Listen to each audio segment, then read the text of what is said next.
Leurs inquiétudes seront-elles entendues par Spotify?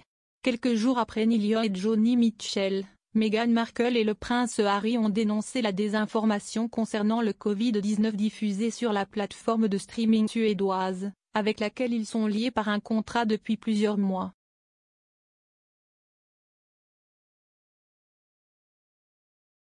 En cause notamment, un podcast hébergé par la plateforme, The Joe Rogan Experience, accusé de désinformer sur la pandémie de Covid-19.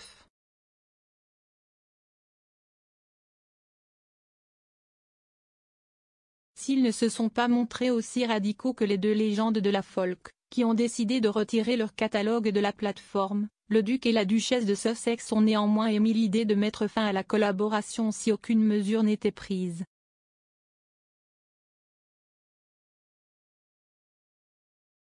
Par le biais d'un porte-parole de leur fondation, Archewell, Meghan Markle et le prince Harry ont dans un premier temps déploré que des centaines de millions de personnes soient affectées par les importants dégâts de la désinformation chaque jour.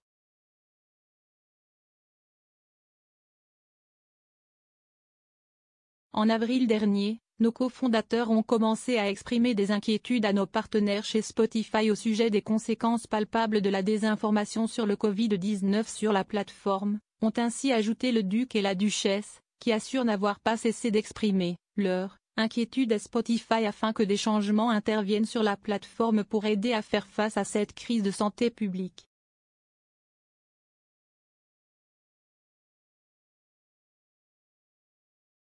Nous attendons de Spotify qu'il soit à la hauteur des enjeux, et nous sommes engagés en ce sens à poursuivre notre collaboration avec eux, ont-ils ainsi précisé.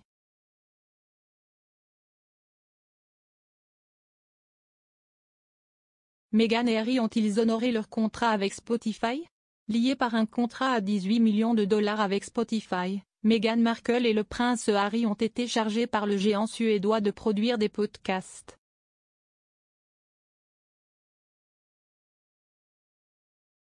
Mais jusque-là, ils n'en produit qu'un, ce qui a poussé la plateforme à reprendre la main en lançant une offre d'emploi pour aider le couple à mettre au point des idées.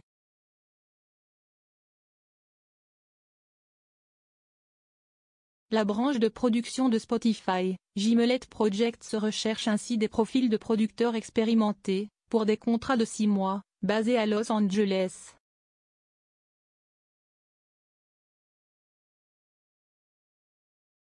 Le candidat idéal a une expérience de travail avec des talents de haut niveau et s'intéresse à l'intersection entre l'activisme social et la culture populaire, peut-on lire dans l'annonce de Gimlet.